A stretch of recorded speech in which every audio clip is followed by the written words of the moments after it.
Greetings, Earthlings! Welcome to part 4 of this keyword ability series. So, here we go with part 4 and 20 more. First, we've got Vanishing. Introduced in Planar Chaos, Vanishing is a keyword ability that limits the number of turns a permanent can remain on the battlefield using time as a resource. It serves as an update to the earlier Fading ability with more intuitive mechanics and can be considered an inversion of the Suspend ability. Next, we've got Absorb. Introduced in Future Sight, and I don't think it made it any further than that. Absorb is a damage prevention keyword ability, written as Absorb N, where N is any natural number. It prevents N damage from each single source that deals damage to the creature. Simple. Next, we've got Aura Swap, one of my favorite, really underrated and not well-known abilities. Also introduced in Future Sight, Aura Swap lets you exchange an aura that has it for an aura in your hand. So you pay the cost of the Aura Swap ability, and whatever aura on the field has it, you swap it into your hand for another aura. The broken part, well, not broken, but powerful part about it is you can do that in instant speed. So if you've got something in your hand with Shroud or Hexproof, like another aura, you could swap it out and protect a creature that's being targeted. Next, we've got Delve. A lot of people think this is a newer mechanic, but it was also introduced in Future Sight. Delve is a static ability that functions while a spell with Delve is on the stack. Delve means for each generic mana cost in the spell's mana cost, total cost, you may exile a card from your graveyard rather than pay that mana. Unlike Convoke, you can't use a card of the same color to pay for the colored mana. It can only pay for the generic cost. Next, you've got Fortify. Also in Future Sight. Fortify is exactly the same as Equip, except that it's on lands. It's essentially equipment lands. It didn't make it much further than that, so yeah. Next, we got Frenzy. Mom, can we leave now? Still in Future Sight. Frenzy is a triggered ability.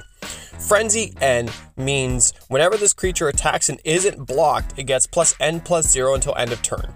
If a creature has multiple instances of Frenzy, those stack. It's almost like a reverse Bushido, I think. I don't know.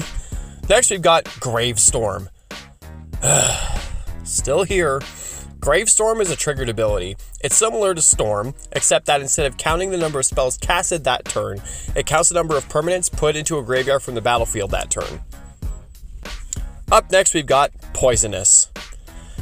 You've got to be...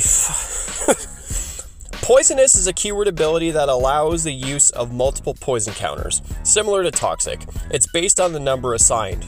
It's old Toxic, that's all it is. Next, we've got Transfigure. Why? Transfigure is an activated ability. Transfigure cost means sacrifice this permanent, search your library for a creature card with the same mana value as this permanent and put it onto the battlefield, then shuffle your library. Activate only as a sorcery. It's not a bad ability if you can manage to pull it off. It's kind of like Transmute. Next, we've got Champion. Oh, finally! Finally! Introduced in Lorwyn, a permanent is championed by another permanent if the latter exiles the former as a direct result of a champion ability. There is an infinite combo that exists with that. There's the card that champions a merfolk, and if you can make a copy of it, it just champions itself infinitely.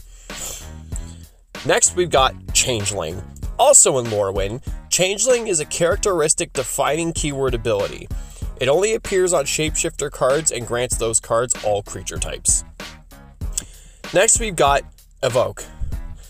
Okay, let's just rapid fire. Evoke is a keyword ability that allows the player to pay an alternative cost for a creature spell that possesses this ability. However, if the Evoke cost is paid, the creature is sacrificed when it enters the battlefield. Go. Hideaway. Yep, still in Lorwyn. Hideaway lets you look at the top 4 cards of your deck, chuck one under that land, and once you've met its conditions, you can cast that card for free. Prowl. Still in Lorwyn, but Morningtide. Prowl lets you pay an alternative cost when you deal combat damage to a player with a rogue that turn. Reinforce. Still in Morningtide. Reinforce lets you discard a spell and put +1/+1 counters on a creature equal to the generic mana cost of the ability. Boom. Conspire.